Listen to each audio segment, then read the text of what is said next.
Sé que les debía este live desde el día 28 de agosto del 2022, cuando fui detenida en el Aeropuerto Internacional de Madrid. No solo fui detenida, fui esposada y encarcelada. Me conmueve muchísimo hablar de esto porque la verdad es que fueron de los peores días de mi vida y con esto no vengo aquí a victimizarme, porque si no me victimicé en ese momento donde lo estaba viviendo en carne propia, no lo voy a hacer 7 meses después y con una orden judicial emitida por la Asamblea Nacional. Que estoy siendo una víctima, por supuesto. Estoy siendo una víctima no solo de violencia de género, sino de una denuncia falsa que se hizo en mi contra en México, ¿ok? Les cuento cómo transcurrió todo. Yo el día 28 de agosto del 2022 terminé de celebrar mi cumpleaños aquí en Madrid, donde me encuentro todavía, debido a que no tengo mi pasaporte fue retirado. Como cualquier viaje, ya saben que yo constantemente viajaba, fue al aeropuerto internacional de Madrid-Barajas a las 8 de la mañana. De hecho, yo hice un live anteriormente diciendo que me iba a Estados Unidos, que iba a ir a unos partidos y que también me habían contratado para estar en New York Fashion Week, donde se me iba a hacer un homenaje como una de las latinas que más ha participado en las ediciones de Fashion Week en New York. Ese día yo me levanté, estaba en un hotel de Madrid, me levanto, estaba con mi manager y también amiga Alejandra Gersi. Habíamos organizado todo, mis tickets, mis maletas, todo.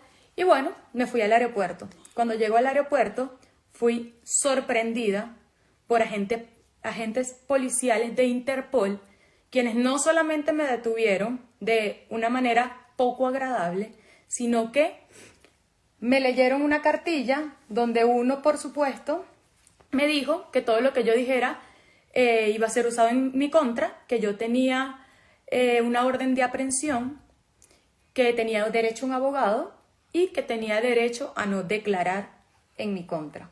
Esta misma policía o esta misma persona, en medio de toda la crisis que te va sucediendo, porque la verdad es que allí experimentas un estado de shock verdadero. Y es que siempre decimos esto, estoy en shock, pero no es tan verídico eso. Yo lo sentí ese día. Lo sentí y lo viví. Fue muy duro para mí. Me esposaron, me dijeron que tenía 30 segundos para hacer una llamada y yo llamé a Alejandra Gersi. Por supuesto, ya nosotros habíamos hablado sobre estos temas, ya que yo venía recibiendo amenazas por parte de mi expareja y también por Michelle Roxana Castellanos Azuaje, que es también parte de esta denuncia falsa que me hicieron.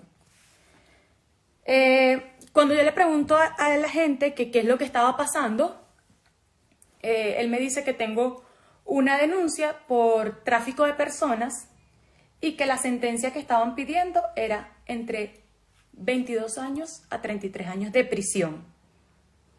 ¿Ok? A todos estos eventos que estaban pasando en mi cabeza, yo no dejaba de pensar en mi familia, porque había recibido amenazas de que no me querían muerta, me querían sufriendo y me querían llorando a mis seres queridos y a mis amigos. Recibí amenazas directamente para mi mamá, para mi hermana, para Giovanni Laguna, para Clara Inés Mejía y, por supuesto, para mí. Basado en esta serie de eventos que estaban sucediendo, yo le digo al policía, a la gente que me detuvo, que yo no podía ir a México extraditada porque yo estaba recibiendo amenazas de muerte de una persona que residía en México. Esta gente me dice, vas a ser extraditada. Y yo le digo, pero ¿por qué no me envías a Estados Unidos, a Venezuela o aquí? Pero yo no puedo ir a México. No me puedes enviar a México porque me van a matar. Él me dice, tus visas están canceladas. Cosa que es totalmente falso. Mis visas no están canceladas. y hoy más que nunca voy a ratificar que voy a volver porque yo soy inocente. Y no solamente lo digo yo, lo dijo un tribunal de la Asamblea Nacional. ¿Cómo sucedieron los eventos? Fueron días dificilísimos para mí. Estar en la cárcel no se lo deseo a nadie que sea inocente. Fue muy duro verme allí esposada en una celda sin hacer absolutamente nada, donde los pensamientos me atacaron muchísimo. Por supuesto, pensaba bastante en mi hermanita, que para ese momento tenía 12 años, mira, estoy un poco rojita hablando de esto, en mi mamá, en mis hermanos que estaban en Venezuela, en mis amigos, por supuesto, temía por la vida de Gio, por la vida de Clarita, y me llegaban a la mente todas esas amenazas tan horribles que yo había estado recibiendo durante muchos meses, simplemente por haber roto una relación. Que también se me acusó de prostituta, de ladrona y, por último, de esta calumnia de trata de personas. Constantemente recibí amenazas de muerte a través de Instagram falso, también de difamación por parte de Michelle Roxana Castellano Azuaje, quien fue hasta Arad Fashion Week a hablar sobre mí a los directivos, diciendo que yo tenía que ver con un caso que era el caso Sunville Models y que yo había estado presa, que yo había estado detenida y que había salido bajo fianza, cosa que es totalmente falso. No tengo nada que ver con el caso Sunville Models.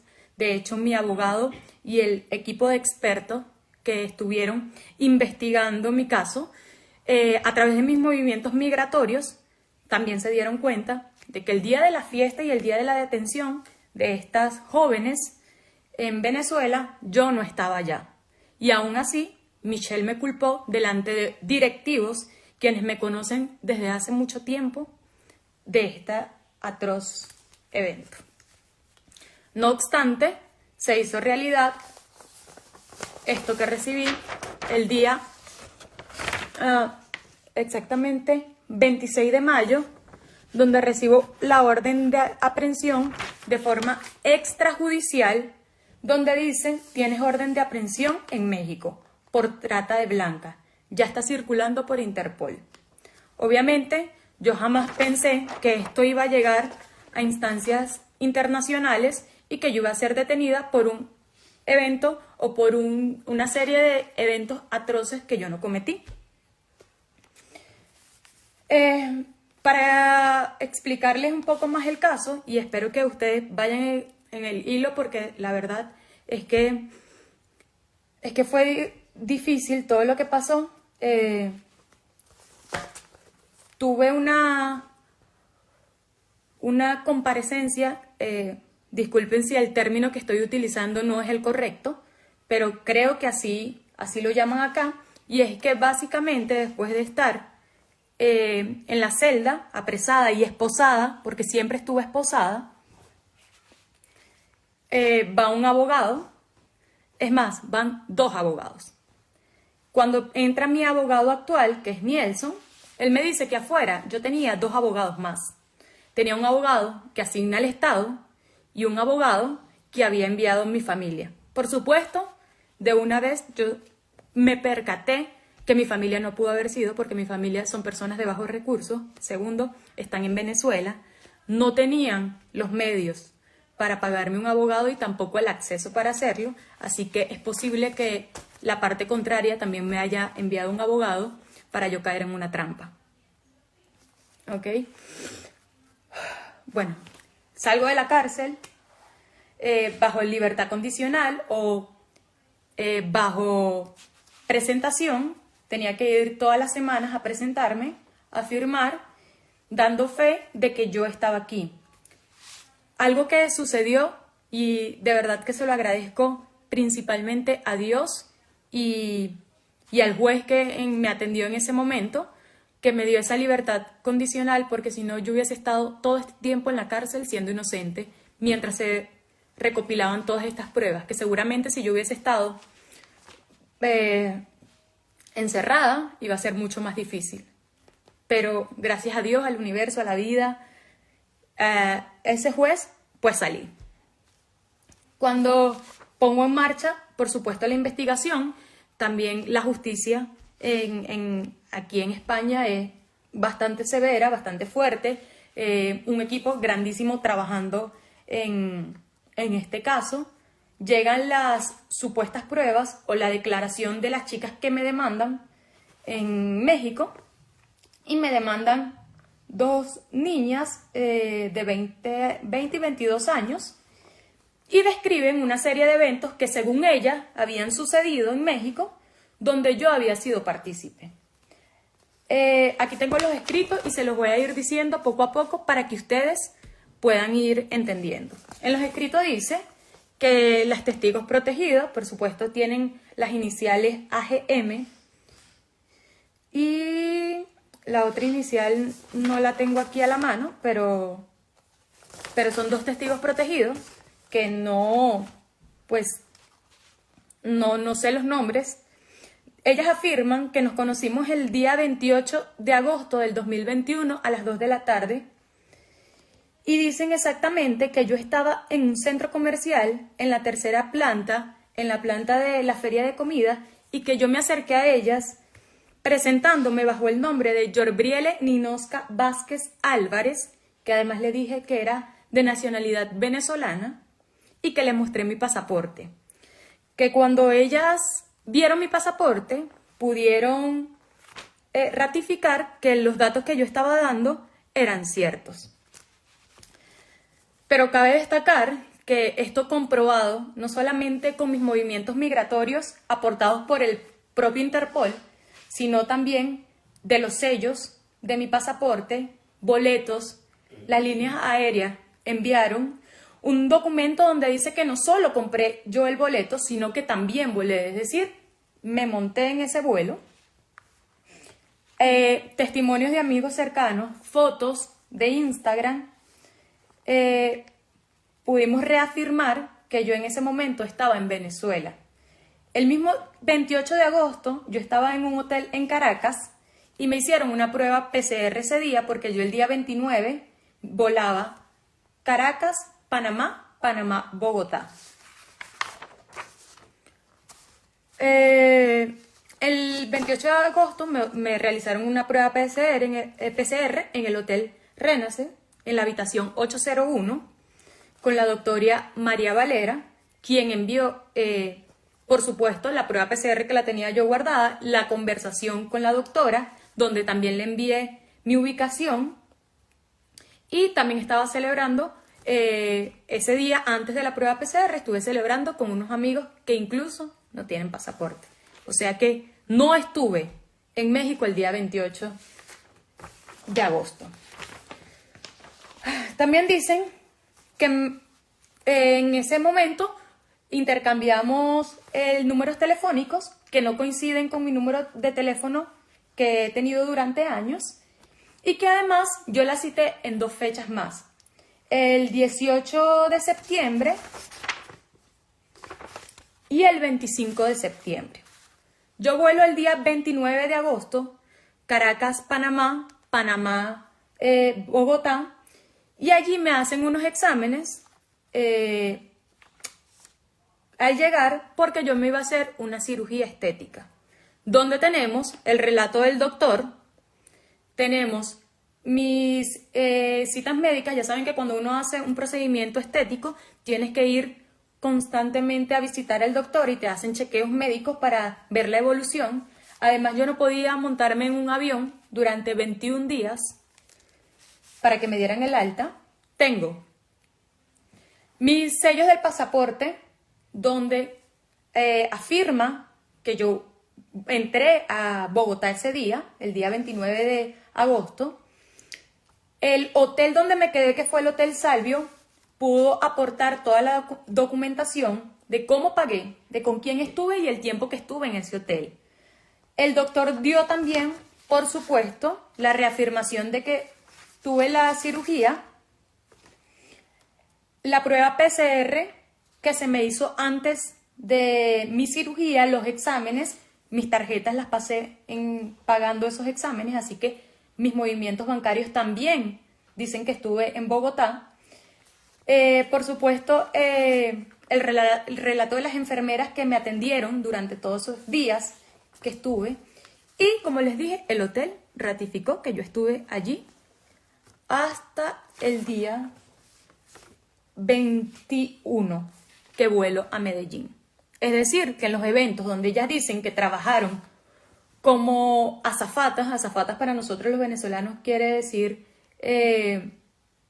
como ayudantes de un evento, azafatas es, ¿cómo le decimos nosotros las azafatas? Promotoras, como promotoras en eventos donde yo no estuve.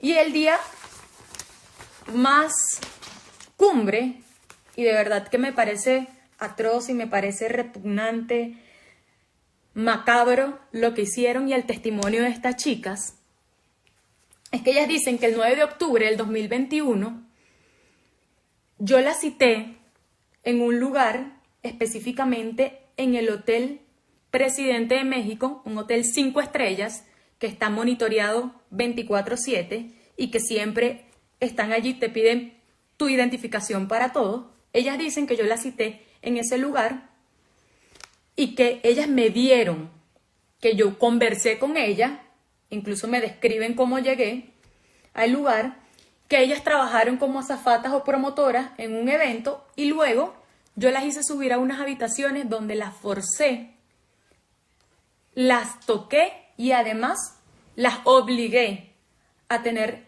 relaciones sexuales con 2 hombres. Que también yo recibí un pago de 3.000 pesos mexicanos, que son aproximadamente $160, y que yo me quedé con el dinero y no les di nada.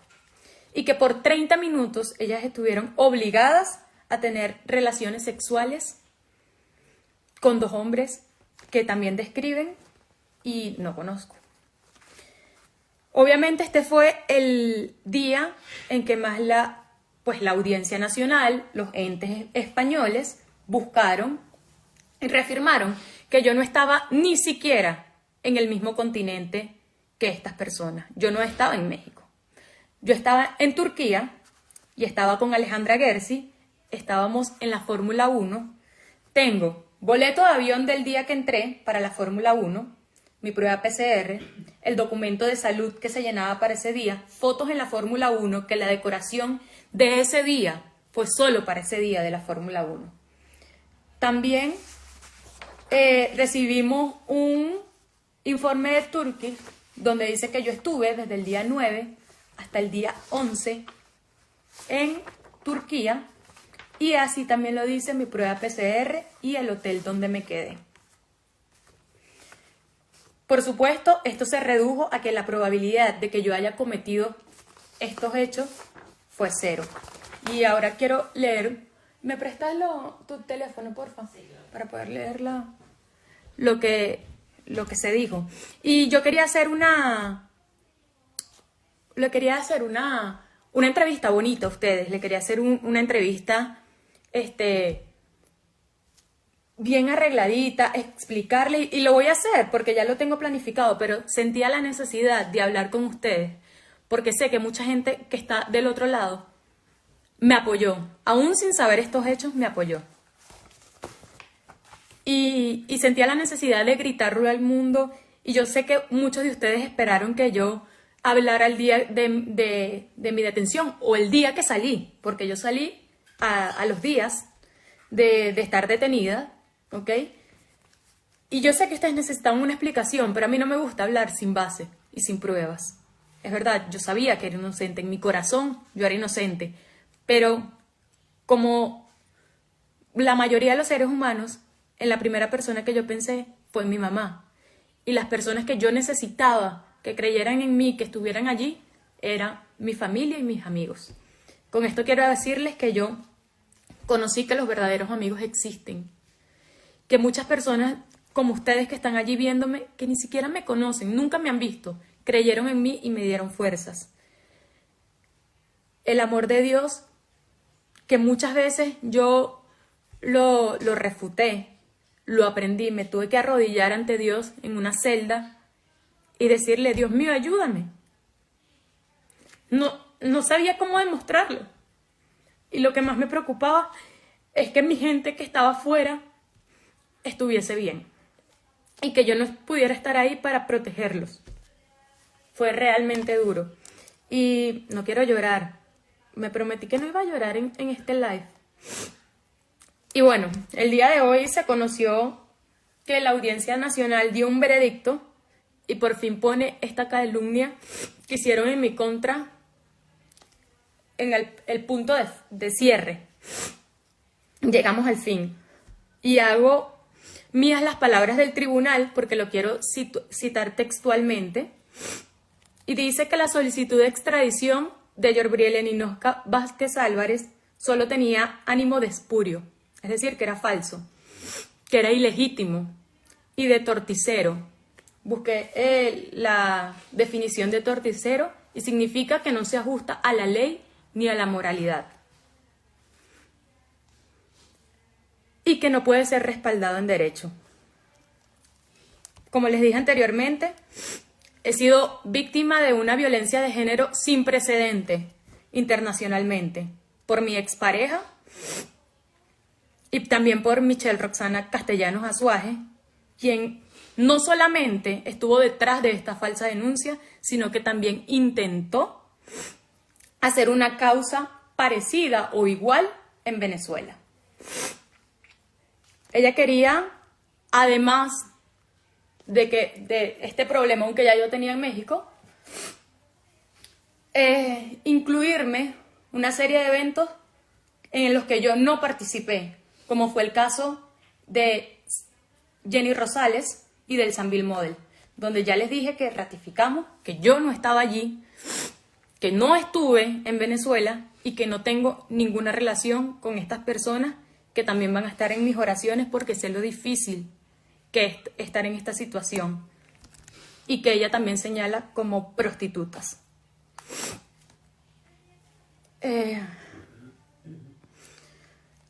Les voy a leer exactamente por qué desacatan o por qué niegan la extradición que México pedía. Primero,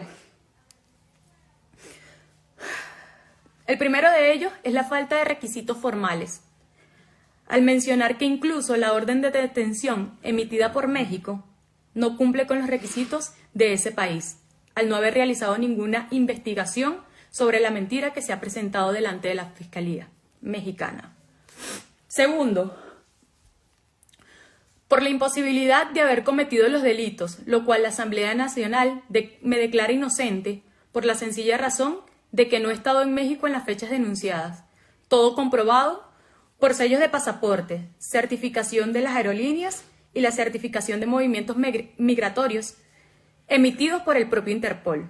El día 9 de octubre del 2021, como ya les conté, estaba en Estambul en un evento público de la Fórmula 1. Y esto ha sido demostrado con hechos certificados.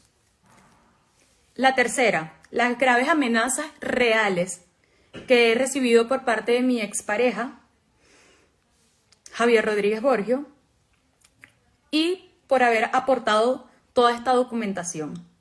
También por haber aportado audio de Michelle Roxana Castellanos Azuaje, donde intenta involucrarme en el caso Sambil Model, donde no tengo nada que ver y tampoco estuve en Venezuela.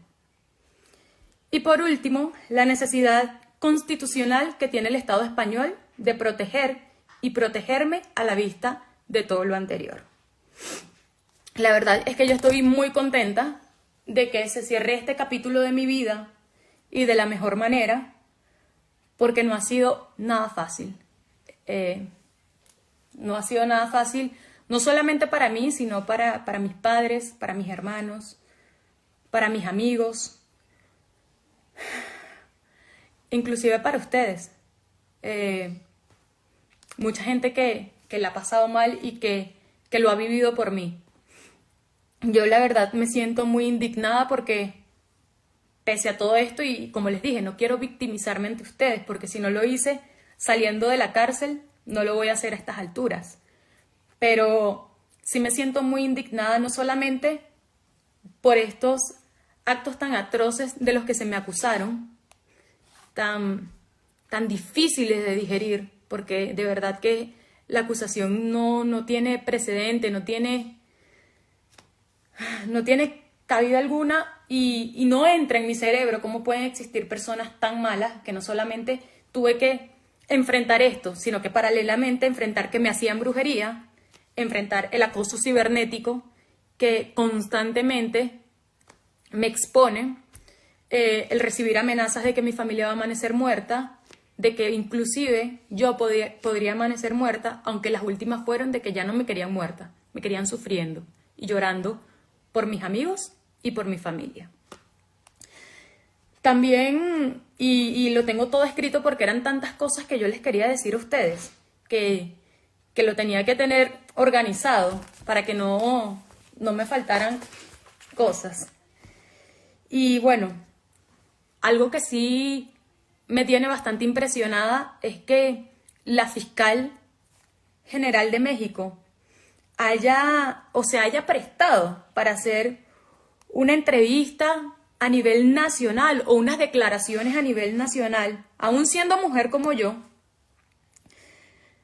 Ella salió dando declaraciones donde me amenazó no solamente mi integridad física, sino también emocional, porque fui señalada por un montón de gente, fui juzgada incluso en varias ocasiones, donde yo no podía ni levantarme de la cama, de la angustia que yo sentía, del dolor que yo sentía, de ver a mi familia en esas condiciones, de que mi hermana haya tenido que dejar su colegio de un día para otro, y que me preguntara qué significaba trata de personas, porque en su colegio le dijeron que su hermana hacía trata de personas, y que mi hermana me haya preguntado con 12 años qué significaba eso, me ha roto el alma.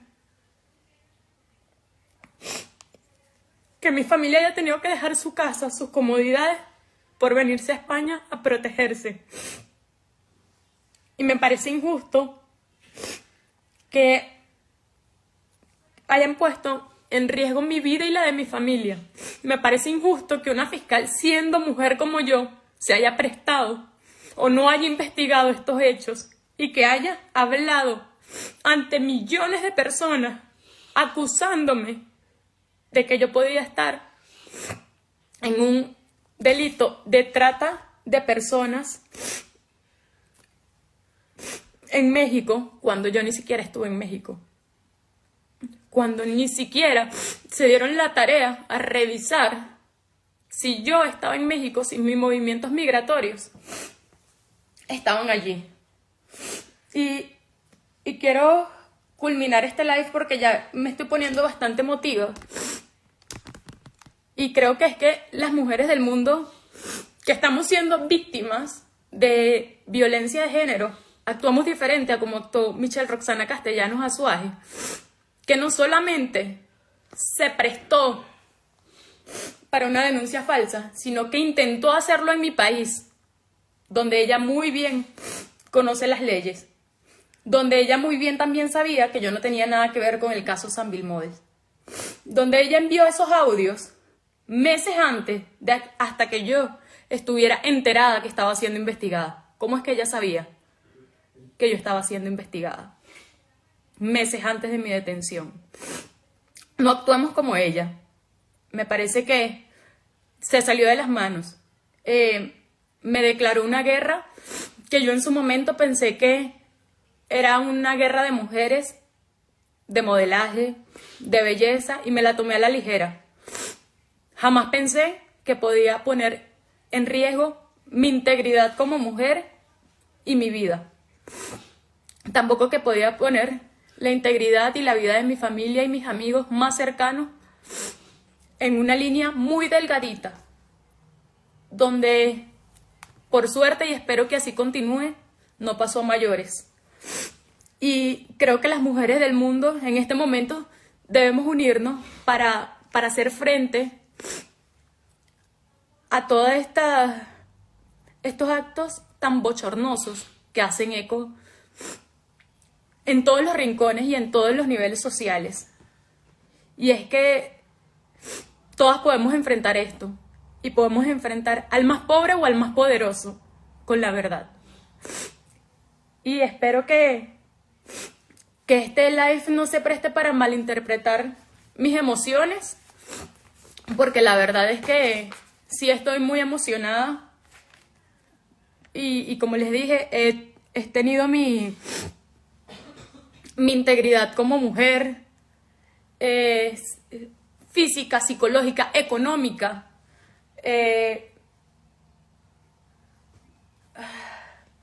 bien comprometida, porque no solamente es que te metan en este problema, es demostrarlo, es tener los medios para hacerlo. Y bueno, estoy muy agradecida, por supuesto, con España por hacer justicia, por darme y prestarme toda la atención necesaria, con mi abogado Nielson, que estuvo allí desde el primer día firme con mi verdad, con la verdad, porque solamente existe una verdad, no existen dos verdades. Con mis amigos, con mi familia y sobre todo con Dios, que es el que me ha dado todas las fuerzas para seguir firme y dar la cara ante estas acusaciones que para mí eran muy difíciles de procesar. Inclusive siento que hasta hoy estoy hablando raro porque para mí era muy difícil hablar esto con ustedes. Y bueno, esto era todo lo que yo les quería decir. Tengo pruebas, ya no estoy hablando a la ligera. Tengo audios, tengo mensajes, tengo todo documentado. Esto no es que lo estoy diciendo yo, esto fue respaldado no solamente por 4 jueces de la Audiencia Nacional, sino también por un fiscal y por supuesto por mi defensa. Los voy a leer un ratito para que me den ánimo y ya dejemos la lloradera.